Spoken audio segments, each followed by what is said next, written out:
saya akan sedikit memaparkan tentang materi replikasi DNA. Sebelumnya kita harus tahu dulu nih, apa sih itu DNA? DNA adalah kumpulan senyawa yang mengandung seluruh informasi genetik makhluk hidup. DNA adalah molekul yang terdiri dari 5 double helix yang setiap helainya terdiri dari 4 basa nitrogen, yaitu adenin, sitosin, guanin, dan timin. Di mana setiap adenin selalu berpasangan dengan timin dan setiap guanin selalu berpasangan dengan sitosin. DNA tersusun dari aksen 5 sampai ke aksen 3. Nah, selanjutnya, apa sih itu replikasi DNA? Replikasi DNA adalah serangkaian proses penggandaan rantai DNA. Hasilnya membentuk seperti ikatan replikasi gabung seperti pada gambar di atas. Untaian yang sudah terpisah masing-masing akan memberikan template untuk menciptakan DNA baru. Proses ini dibantu oleh enzim primase dengan mencetak sepotong-potong kecil RNA atau disebut dengan RNA primer. Langkah ini adalah proses awal untuk menuju untai DNA baru. Selanjutnya, enzim polimerase mengikat urutan RNA primer hanya dalam satu arah, yaitu dari aksen 5 ke aksen 3. Proses ini akan dilakukan secara terus-menerus sampai membentuk satu ikatan DNA atau disebut dengan leading strands.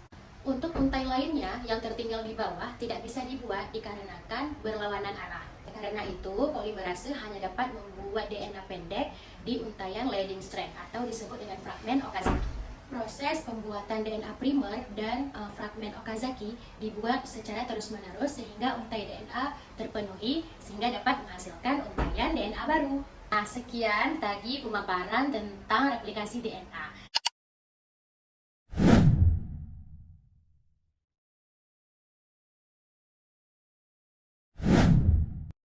Baik teman-teman, sebelumnya apa sih itu sintesis protein? Sintesis protein adalah proses pembentukan partikel-partikel protein yang terjadi di dalam tubuh makhluk hidup. Proses transkripsi ini terjadi di dalam nukleus menuju ke sitoplasma. Secara umum, proses sintesis protein ini terbagi menjadi 2 tahapan, yaitu transkripsi dan translasi. Transkripsi adalah proses penyalinan atau pembentukan mRNA dari DNA. Pada proses transkripsi terjadi sebanyak 3 tahapan teman-teman. Yang pertama ada inisiasi, elongasi, dan terminasi. Oke, yang pertama proses inisiasi yaitu terjadi ketika enzim RNA polimerase menempel pada promotor. Selanjutnya pada proses elongasi, enzim polimerase yang sudah menempel di promotor bergerak menuju terminator dengan membawa messenger RNA. Selanjutnya pada proses terminasi ini, RNA polimerase telah sampai di terminator. Maka ini menandakan proses transkripsi telah selesai. Selanjutnya, RNA polimerase, DNA, dan messenger RNA yang telah dihasilkan saling melepaskan diri. Dan tahap selanjutnya, messenger RNA ini atau RNA duta yang telah dihasilkan akan digunakan pada proses translasi. Proses translasi adalah proses penerjemahan kode genetik DNA untuk menyusun rantai polipeptida penyusun protein.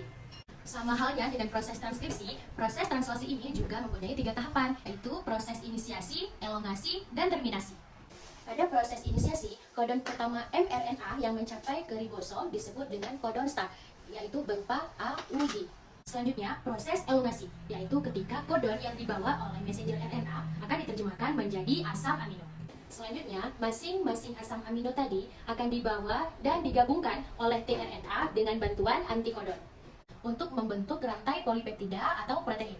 Setelah rantai polipeptida terbentuk, maka proses elongasi pun selesai. Selanjutnya, yaitu proses terminasi. Jadi, proses translasi akan berakhir ketika salah satu kodon stop bertemu dengan ribosom. Contoh kodon stop yang terbentuk adalah UAA, UAG, dan UGA. Nah, jadi itulah tadi pemaparan tentang sintesis protein. Jadi cukup sekian pemaparan materi dari saya. Terima kasih yang telah menonton. Mohon maaf jika ada kekurangan. Wassalamualaikum warahmatullahi wabarakatuh.